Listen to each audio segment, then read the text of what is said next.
Welcome to Dig Life Deep with John Aidan Byrne. Riots in Dublin, Dublin in flames, Norman Rockwell, lies, damn lies and statistics, Ireland and the West's existential crisis, Ira Wolf's Future Shock 2.0, Odeon, Capital Conversations. We have lots to discuss on this episode of Dig Life Deep. We keep digging for the secrets and stories of uncommon and everyday things and interesting people.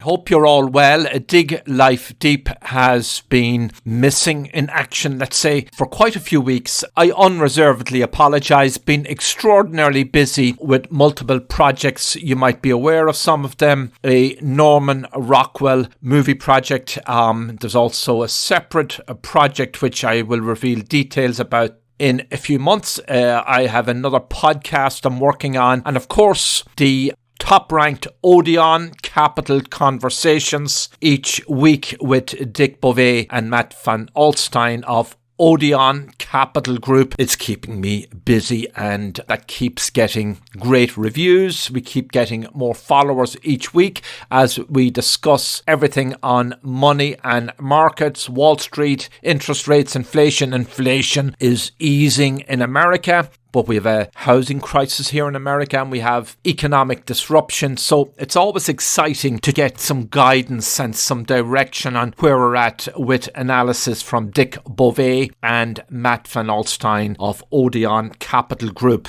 And of course, I haven't been here to give you regular updates of Ira Wolf's Future Shock 2.0. So to make up for that, we're going to do 2 episodes of Ira Wolf's Future Shock 2.0 on this episode. And then going forward, I hope starting next week, we're going to come back to you on a regular basis with commentary and some interviews without beating around the bush. I've been on multiple projects.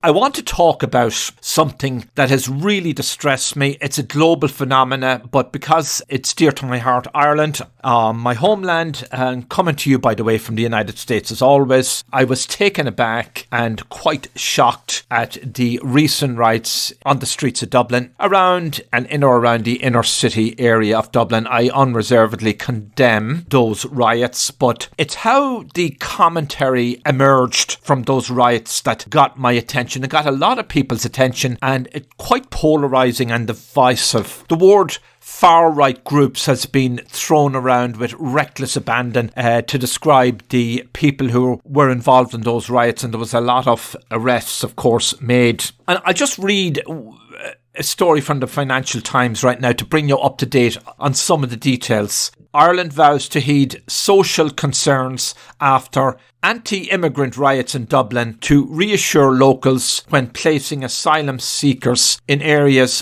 where there is tension and concern, and where there is tension and concern is in quotes, the Irish Trade Minister is quoted as saying. And a car and a bus burned in Dublin last week during anti-immigrant riots. That was the caption on the photograph. The worst riots in Dublin in decades. The story begins, Ireland's Trade Minister has vowed to heed concerns about pressure on housing delays after Dublin's worst riots in decades were stoked, the story says, by far-right agitators whipping up anti-immigration concerns. Now, notice the emphasis on far right. That, as I said, got my attention and the attention of a lot of commentators.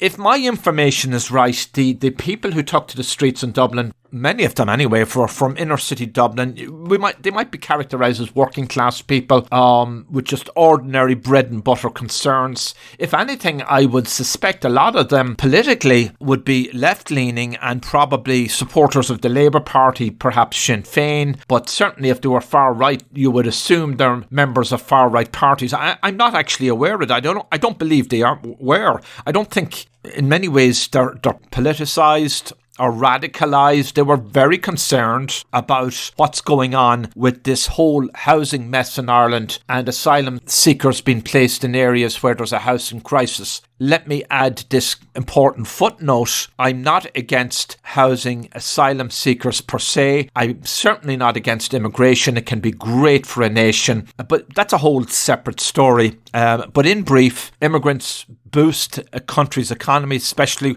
where there's shortages of labour in areas of an economy. Ireland has shortages in the medical sector, needs doctors, nurses and so on. Ironically, a lot of Irish doctors and nurses are emigrating. The key here is that if you are going to immigrate to a country, to a host country, and they're generous enough and kind enough to welcome you in, as they should be, you have to be kind and generous enough to live by the rules, quote unquote, of that nation. And I'm not implying anything, but for example, you can't set up your own nation state within the host nation. It just doesn't work that way. It'd be like me coming to America, which I did. I immigrated to America and trying to set up a mini Ireland here in Queens or somewhere. You have to assimilate and certainly be proud of your identity and join Irish groups in America. Irish American groups, play your Irish music and foster your own culture. But first and foremost, you have to fly the American flag. You have to be a proud American. And then if you want to fly the Irish flag, fly it underneath the American flag. That's just how it works. It's pretty darn simple. Some people, I'm told, are telling us that it's not quite the way it's going in Ireland. Either that or there's some bigotry among a rump group of narrow-minded people in Ireland. But I think for the most part, what's triggering the latest riots in Dublin was the housing crisis, and locals in inner city Dublin, which seems to be where a lot of the rioters came from. They may be from other parts for all I know, and I may be subject to a mild correction on this. They're frustrated at the fact that the asylum seekers who need to be taken care of, let's be honest, are getting priority over the local housing needs of these locals, not just in inner city Dublin, but throughout Ireland. Let me read this story. The Irish government, the Financial Times story says, has been struggling to accommodate an increasing number of refugees and has warned about the quote-unquote very real possibility of running out of room for them in the coming days. But Simon Coveney, the Trade Minister quoted in the story, denies in the Financial Times story that Ireland was following fellow EU member states such as the Netherlands and Italy, where more than 1/5, 1 in 5 voters have opted for anti-immigrant parties. So you know what's happened in the Netherlands, you know what happened in Italy. Even Germany is grappling with quote-unquote an immigration crisis, and there's some, doesn't get a lot of publicity, but there have been periodic and frequent street rallies protesting the way that immigration has been handled in Germany. Anyway, the Financial Times goes on to remind us that rampaging youths set buses on fire, clashed with police on one of Dublin's busiest streets, and looted shops last week after 3 children and a care worker were stabbed outside a school that was in inner city Dublin by a man quote-unquote far-right groups had claimed was an Algerian immigrant. The far-right's group description is inserted into the story by the Financial Times. Coveney said the alleged perpetrator was naturalized and had lived in Ireland for 20 years. Speaking in an interview in Brussels, Coveney said it was a handful of people peddling, this is Coveney's quotes, a warped agenda built on hate and anger and dividing society, which had stirred anti-immigration sentiment on social media, tarnishing Ireland's welcoming and socially progressive reputation. And he reminded readers of the Financial Times that most Irish people were very comfortable with immigration. Ireland has welcomed in the region of 100,000 Ukrainians since the shocking Russian invasion. It also has welcomed other immigrants and has quite a lot of immigrants in Ireland. And at the same time, according to census data this week, Ireland has also seen a spike in its emigration rate. Net, there's more net migration into Ireland, but there's a growing amount of emigration at the same time. In fact, there was a survey done showing that the vast number of young people polled would opt to leave Ireland if the opportunity arose or had a desire to leave Ireland. So there's a huge pent-up demand for emigration of Irish people out of the country, and that's been precipitated by, we're told, the high cost of living, the housing crisis, quality of life, a kind of existential crisis, a kind of hopelessness, maybe a fear that the country is just drifting. And maybe indeed its culture as well is under attack in this sort of quote-unquote new woke era of craziness. Even Conor McGregor entered the argument condemning the attacks, the riots, but said that in effect Irish government was handling this whole situation in a whole reckless fashion. In other words, he was siding with those who are very upset with the way immigration policy has been handled in Ireland, and there have been a few high-profile incidents attributed to immigrants. One was the murder of a beautiful young Irish woman in the Midlands, supposedly stabbed by a foreigner now living in Ireland. Ireland is now his homeland. He may well have been naturalized, and it kind of fanned a lot of this anti-immigrant fervour. Something's got to be done. There's a couple of interesting things that should be noted, and we're going to take a break shortly for Ira Wolf's first segment of Future Shock 2.0, which you've been missing, I know. I've got emails and calls about this, but you're going to listen to Ira in a few moments. Before we play Ira Wolf, I'm just going to note that immigration is not exactly new in Ireland. What is new is the scale of immigration into Ireland and the way it's been treated as a policy matter. And there's a second issue we'll get to in a moment, which is the biggest part of this. Go back many years, even go back to starting with the Second World War. Ireland welcomed in quite a few refugees fleeing the war in Germany. Admittedly, not a large amount. They welcomed them into Ireland, and for the most part, they assimilated in an incredible fashion. Ireland benefited hugely. One of them was a brilliant German-born Jewish academic who was in effect headhunted by Eamon de Valera, our esteemed Irish leader at the time, to set up a department in Ireland, and it went on to wide acclaim. Then you go into the early 50s when Ireland was losing a massive amount of its population. In fact, its population was in huge decline in the 50s and through into the early 60s. There was a period in the early 50s, and you can look up the record, where Ireland was forced to bring in labourers and people from overseas to fill gaps in the Irish labour force. It only lasted a short while,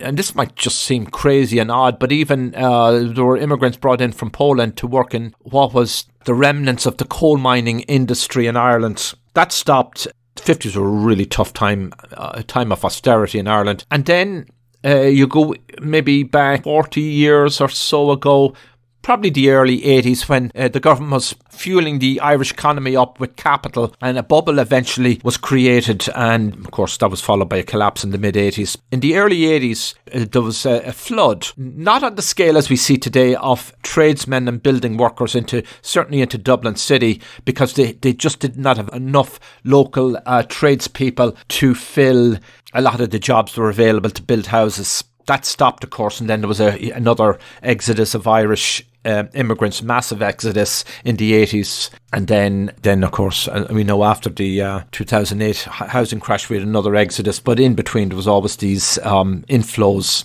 of immigrants from overseas. I promise we're going to get to Ira Wolf in a moment, but I want you to hear me out. Now, there's a reason why this has taken on a huge, extraordinary, different complexion today. And I lay the blame in large part on the Irish government, and some has to do with the passage of legislation a few years ago. It has to do with its drift towards, I hate using this word, but we're going to use it anyway, its drift towards wokeness. If anybody is far right in Ireland, and again, that doesn't even describe or totalitarian or authoritarian, I would say it's actually probably the Irish government. Clamp down on free speech and so on and so forth, clamp down on basic freedoms, a misuse of language, a misuse of policy, misguided policies on how to bring immigrants into the country and make them as welcome as previous generations. They've just turned it into a crazy, extraordinary, sickening, dysfunctional, dystopian madness. But we're going to get to the last point, I think, why we have tension in Ireland as well as in Europe. And I'm not going to propose, well, maybe I will propose solutions. But before we get to all of that, it's time for the first missed episode of Future Shock 2.0 with my great friend, the workforce trends expert, top 5 global thought leader in his field, public speaker, host of the just brilliant Geeks, Geezers and Googleization podcast, Ira Wolfe. Males in the US economy, Ira, with a bachelor's degree or no degree. There is new studies emerging which points to, is it a crisis we're looking at here, or is it just a change in the culture? But something's going on here for these males without bachelor's degrees and those who graduate with a bachelor's degree? John, that's such a great question, and it's great to be back on Future Shock 2.0. I thought these were just incredible trends that just popped up, and they're not surveys. These are just stats. This is just stats from Federal Reserve Bank and Bureau of Labor Statistics and so forth. Here's one. The unmarried rates for men without bachelor's degrees, the unmarried rate doubled since 2000. So for the age group 40 to 44, we're not talking about unmarried in their 20s and 30s. We're talking 40 to 44-year-olds for males. The unmarried rate doubled since in the last 23 years. So without a bachelor's degree, there's 30%, 3 out of 10 males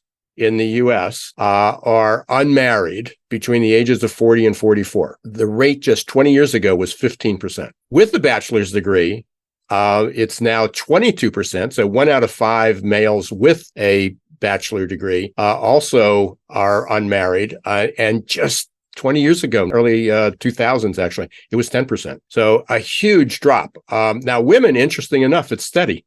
It's about 15% are unmarried between the age of 40 and 44. So one of the implications, I was trying to think what that might mean. And just yesterday, I was sharing with you earlier, I was with a client and we interviewed 8 supervisors, either entry-level supervisor position, or there were 2 that were aspiring to grow into a plant manager role. And there was a distinct difference between the men and the women of how they looked at managing their employees. So again, this is just riffing here. I just had to think is, we're talking about more empathy in the workplace, more caring, creating more meaningful work, having better connections, very different than the age that we grew up in, what a culture was like. I'm wondering if we have more unmarried men that have well, it doesn't mean they don't have children. It doesn't mean they don't have a partner, but the relationship is just different. Will they lack the empathy, the compassion, the caring? They don't have obligations. So what does that mean? Does that make them more mobile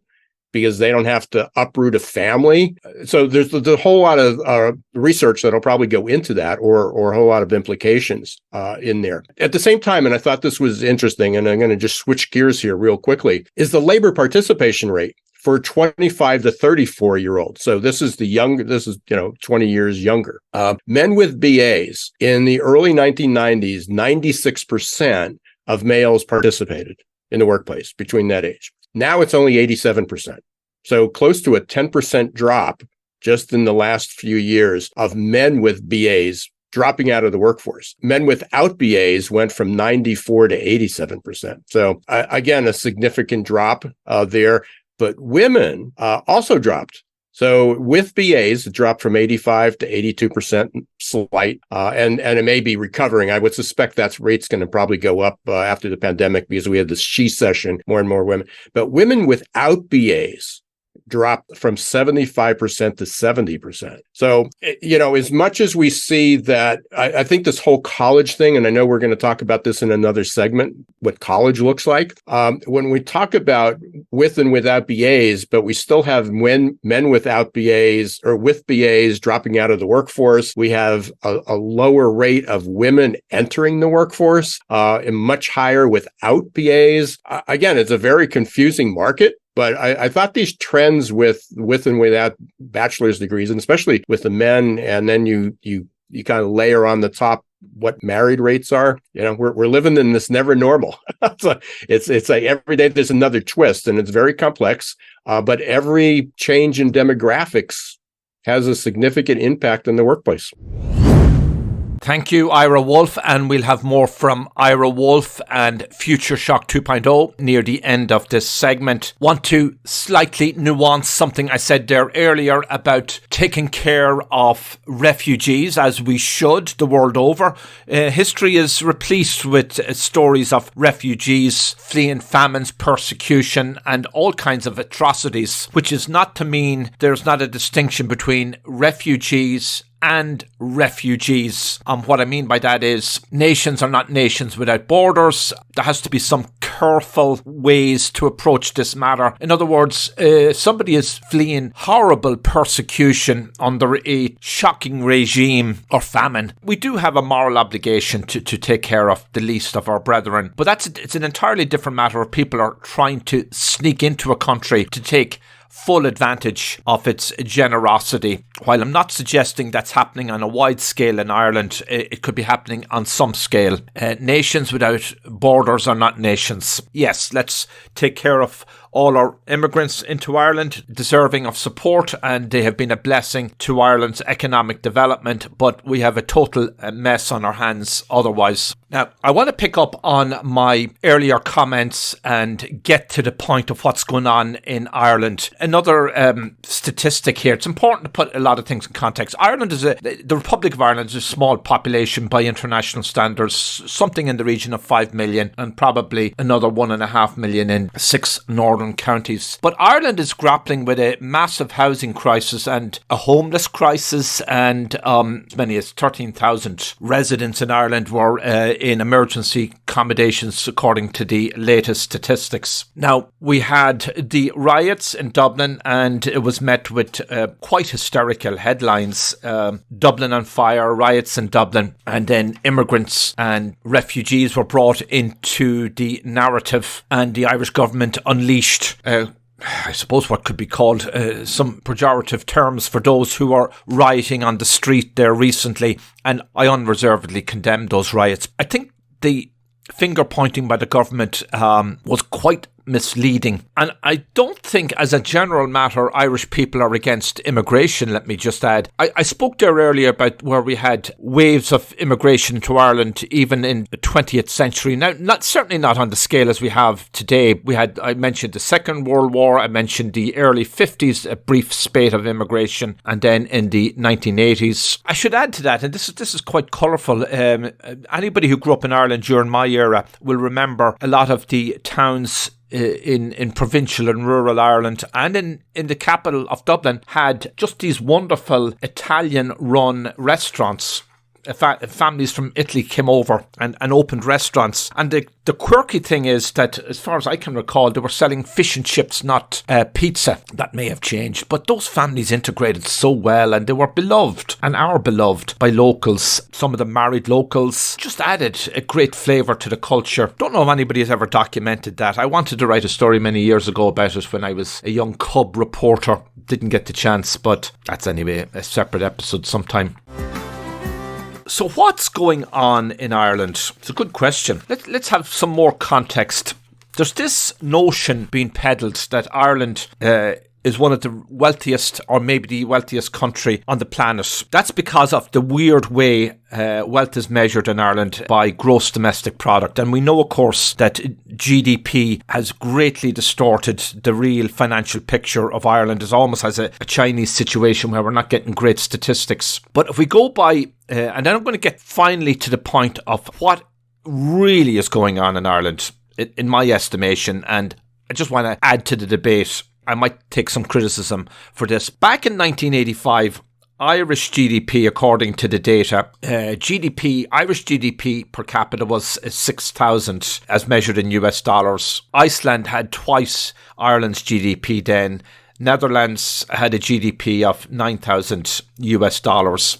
And of course, inflation has caught up with things since then, but it gives you a sense of the trend lines. And then in the 1990s, Ireland began to converge with its European peers. And then there was this escalation in growth and GDP.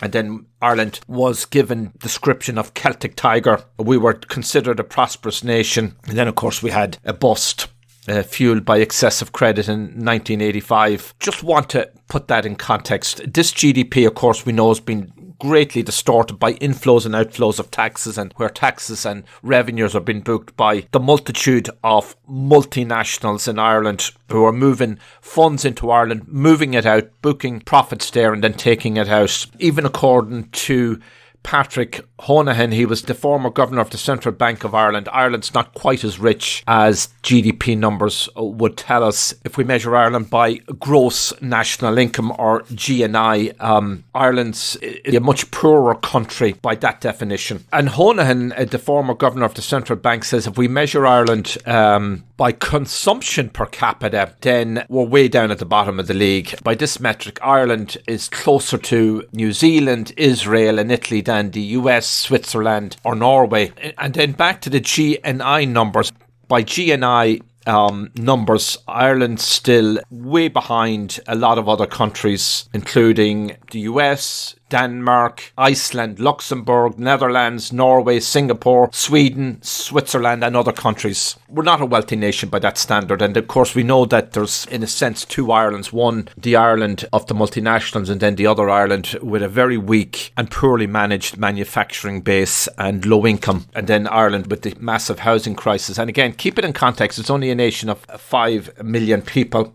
In the Republic of Ireland, I heard Peter Sihan had a segment recently about Ireland, which was kind of interesting, and he hit some home runs. I didn't quite recognise the Ireland he was describing in his segment. He never mentioned the housing crisis and the structural problems, I thought, but maybe you have to buy his research to get, because he said there's a scarcity of capital in Ireland right now, and that could well be true. But, you know, Ireland's not, hasn't had this, he talked about this rapid transformation over 40 years and compared us, I think, on a scale with China and other countries, but I think I don't recognise that Ireland. I mean, Ireland still has a massive infrastructure problem. It's not like Dublin has exploded into some massive metropolis. Dublin is the capital city and has maybe 1 million plus spread out, and then if you take the island as a whole, Belfast is just over 500,000. The next biggest city is Cork, under 200,000. Derry, 93,000. Galway city, 76,000. So you have a series of small towns. Most people still live outside Dublin. And I said Dublin doesn't even have its own subway system. They can't afford it. So just put everything in context. Here's, I think, what's happening in Ireland, and I'm going to come back to it in a moment. Before we get to the final point, you probably have noticed how the riots in Dublin and the situation there went viral across the globe. I was curious to pick up on some of the comments posted on various interviews that were done on YouTube. One of them by Russell Brand, and we know he's having his own issues at the moment, but he has a massive following. He riffed about the situation in Ireland, and I took a look at some of the commentary underneath. He got a lot of followers on that one. A person calling himself Patrick posted a comment, and here's what he said. I'm a legal immigrant in Ireland from Portugal, according to Patrick, and he said that people here in general are far from racist, speaking about Irish people and just the residents. As an outsider to Ireland, Patrick says, I can see why they are infuriated. Anyone can get into the country. No background checks, no visas, sometimes no papers at all. Nothing, says Patrick. And if they just want to come here and do nothing, the government doesn't only allow them, but gives them free housing, free medical allowances, etc. According to Patrick, all paid by taxpayers. And on top of it, Irish people themselves sometimes don't get the help they need because somehow they are not the priority, according to Patrick. And then he goes on to say, and that's just the tip of the iceberg on how the government are failing the Irish people. Patrick concludes, sad to see how many young people and highly qualified / needed professionals are leaving Ireland because of the problems that could be easily fixed. And that's Patrick. There's another comment on the Russell Brand commentary in Ireland. I don't know who this guy is. It's a handle that I can't make out. Thank you, Russell, for highlighting what's happening to our country, talking about Ireland. Almost every village, most with no police station or unmanned, and town in Donegal, in rural Donegal, an isolated place with its own economic challenges, has now undocumented, unvetted young men, he meant, I guess, from countries where there is no war and often bust into Donegal in the middle of the night. Why are they destroying their passports? This person asks on the Russell Brand commentary, with no consideration for the Irish people. I have no way to verify these comments, but this is what they posted. You would have to believe there's some truth or validity in it. I recall a comment posted on the video released in recent days by Sihan, talking about Ireland. Some young man from Ireland said the biggest problem Ireland had that Sihan didn't cover was the housing crisis. So we leave it at that. And then this other final one, Elon Musk. Yes, Elon Musk was quoted. He posted comment on X. He endorsed Conor McGregor. He endorsed Conor McGregor's run for public office, posting that it was not a bad idea. He said it wasn't a bad idea that Conor McGregor was considering a run for office. Elon Musk said the Irish Prime Minister, Taoiseach they're called, Leo Varadkar, he said hated the Irish people, and he posted that to his 164 million followers, Elon Musk. And he's quoted, his post said, the current Irish government clearly cares more about praise from woke media than their own people. And Musk also criticised a plan to widen Irish laws to tackle incitement to hatred laws on social media platforms. Musk says suppressing the Irish people is the real crime, which brought to mind something, I think it might have been language used by Conor McGregor. And if you remember, if you go back and check those videos, a lot of people were waving Irish tricolours. Now, that mightn't mean much, or in America, if you're waving a US flag at a public event, it's pretty normal, but it was never strangely encouraged, or people were very reluctant to fly Irish flags publicly as I was growing up, and maybe to this day because it was associated with, rightly or wrongly, republicanism. But anyway, there was a lot of Irish tricolours, they're called, at riots in Dublin. But Conor McGregor used the phrase, I believe it was Conor McGregor, something to the effect, rise up Ireland. And if you're familiar with Irish history and Irish language, we had the Easter 1916 Rising. Don't know if there's a connection there. Just thought I'd bring that up. Stay tuned for my final bit on how we might fix the Irish situation and or what's going on there, the root causes of this. Thank you for sticking with me. Hi, I'm Danica Patrick. Watching my nieces grow, play, and learn is amazing, but not every child gets to be carefree. 1 in 6 kids in the U.S. are hungry. This breaks my heart, and it's something that Feeding America is working to change. Each year, the Feeding America network of food banks rescues billions of pounds of good food that would have gone to waste and gives it to families in need. To help, visit feedingamerica.org. Brought to you by Feeding America and the Ad Council. Now, I'm coming to you from the United States of America, from the New York area, and I want to get to the final point about the recent riot in Dublin and what's going on in the Emerald Isle and the lawlessness and the upheaval. There's several points to make. One, Ireland has been corrupted by the influence of wokeness, the idea that big state is right on all these matters, also by the dogma of relativism. Anything goes. We've seen our cherished institutions in Ireland being dismantled or attacked. We've seen the collapse or the upheaval in religious institutions, in Catholic institutions and other institutions, notwithstanding the plague of scandals that have severely damaged these same institutions. And so it's quite easy for people's thinking about the future to have changed. And those changes including an attitude to family life, to bringing children into the world. And we've seen a collapse in family sizes in Ireland. The fertility rate now is at 1.63 per woman. That's below the replacement level. So smaller families are now the norm in Ireland. Inevitably, that leads to shortages of labour. And so people in Ireland and people in Europe and people in the Western world can, say, where are all these immigrants coming from? Why are they coming into a country? Well, part of it is because there are labour shortages. There's a people problem. These workers have been brought in by companies to fill jobs. We see that in Ireland, at least in the multinationals and in the services sector. Why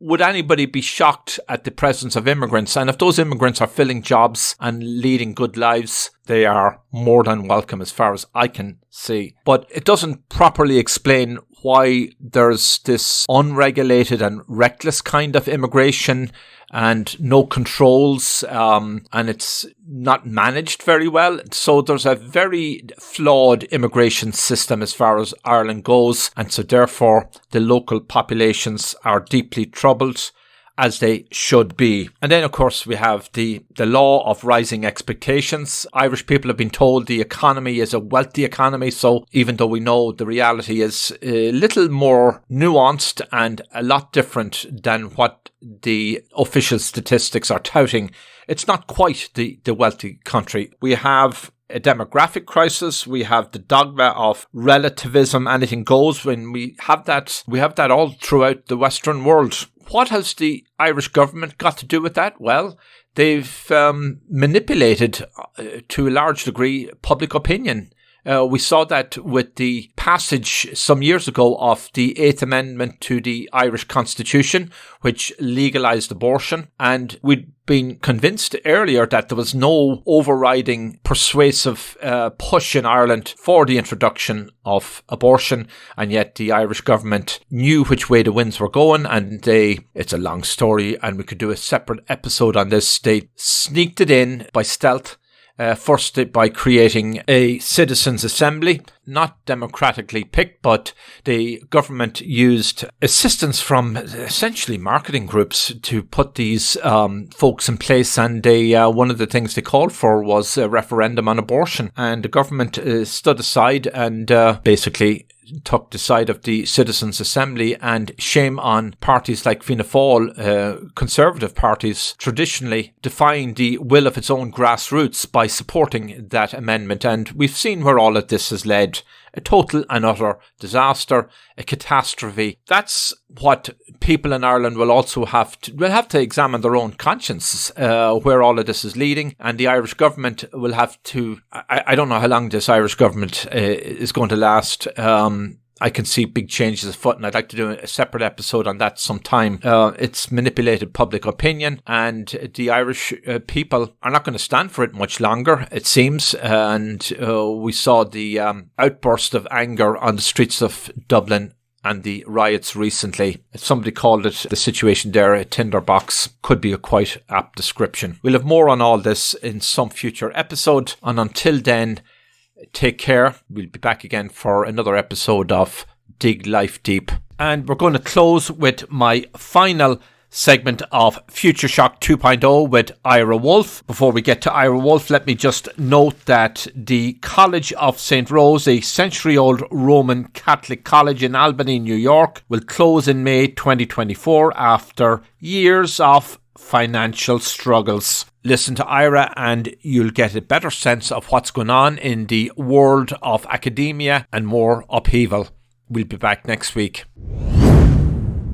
Ira Wolfe, welcome back for Future Shock 2.0. What's happening in the college scene across America, Ira, post-COVID-19, which upended a lot of work lives, professional lives, and academic lives, and the academic culture? And now we see, of course, student loan repayments going to pinch a lot of pockets. So I suspect there's a lot of change out there in the college scene. Yeah, absolutely, John. Thanks for having me back on Future Shock 2.0. And yeah, I don't think there's, we often talk when Alvin Toffler wrote, that's where our name came from, about Future Shock. And it was about, the rapid pace of accelerating change, creating shattering stress and disorientation among people. Well, I think the same thing probably could be said about colleges. I think they're going through a Future Shock 2.0 as well. And, at a time when there's a shortage of skilled employees, the half-life of skills is shortening, and 2/3 of the U.S. population don't have a college degree, a bachelor's degree. And the level of skills, we keep changing. You would think that college education would be in huge demand. And yet there's several schools. I live in Pennsylvania, and there's several small colleges that just closed across the country. There's a lot of smaller universities, or not universities, but colleges that are shutting their doors, but their enrollment's dropping. They're having a difficult time. But I found this, and this came from the Federal Reserve Bank of St. Louis. And again, this is what started my mind chasing this. The highest concentration of college-educated residents is, and this is a pretty wide range. It was between 30% and almost 78%. So, that seems like a pretty wide range to say highest concentration of college-educated residents. But most of them were located, the regions that had that above 30% rate of college-educated residents was Northeast and west of Colorado. And the lowest percentages was in the Southeast. The concentrations happened to be greatest in New York, Boston, Philly, San Francisco, Los Angeles. And we know San Francisco's struggling, now with some things. Philadelphia's struggling, with areas, and this may relate to something else, but we were talking about commercial real estate. So I wonder if the college graduate scene, is there any correlation with commercial real estate occupancy? Because were they more white collar, knowledge worker type jobs, but also like Chicago, Austin, Phoenix, Minneapolis, Denver. So some of the popular cities, those are the hubs. Those, if you look at the map, those were the hotspots. But I found this super interesting. They also noted where the sharpest declines were. And a lot of it is in the 23 and older group. So what's happening with the 18-year-olds and 19 years old recent grads going straight into college, that's been declining for a while. People taking a break, or it's not a 4-year degree; it's a many-year degree, in and out. In the Northeast and Mid-Atlantic, there was a 25% decline in enrollment for the 23 and older student. In the Southeast, it was 35%. In the South, what they call South Central, which is Kentucky, Tennessee, Alabama, Texas, LA, Louisiana, it was ranged between 30 and 37% drop. The mountain states had a 33% drop. The Pacific Coast had a 23% drop. And North Central, this is the Indiana, Wisconsin, Minnesota areas, South Dakota or North Dakota, 40 to 45% drop. Jeez. So, I mean, you're talking pretty significant changes. So colleges for years grew because people went back to school. People who didn't get a degree, they had a college or they interrupted the degree, they went back or they got another degree. Significant drops in enrollment in those populations. But there's also a gap in the younger ones. IBM, and this was out, this is what they released about 2 years ago. 50% of the employees that they hire, of the jobs that they now hire, do not require a college degree. IBM. And prior, it was over 80%. So it's not that they don't require education.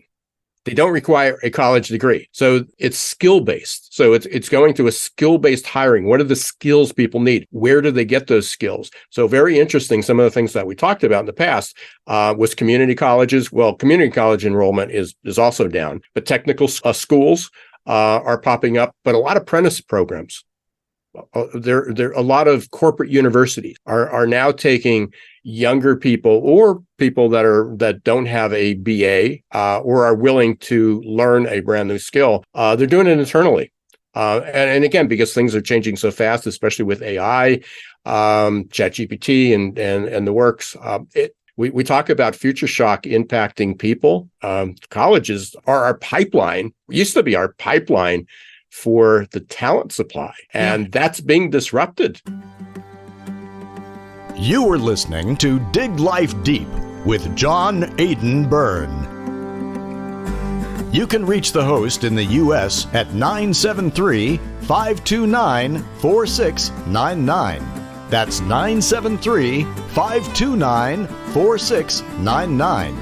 973-529-4699. Email byrnedesk@gmail.com. That's byrnedesk, BYRNE, desk@gmail.com. byrnedesk@gmail.com. Subscribe for free.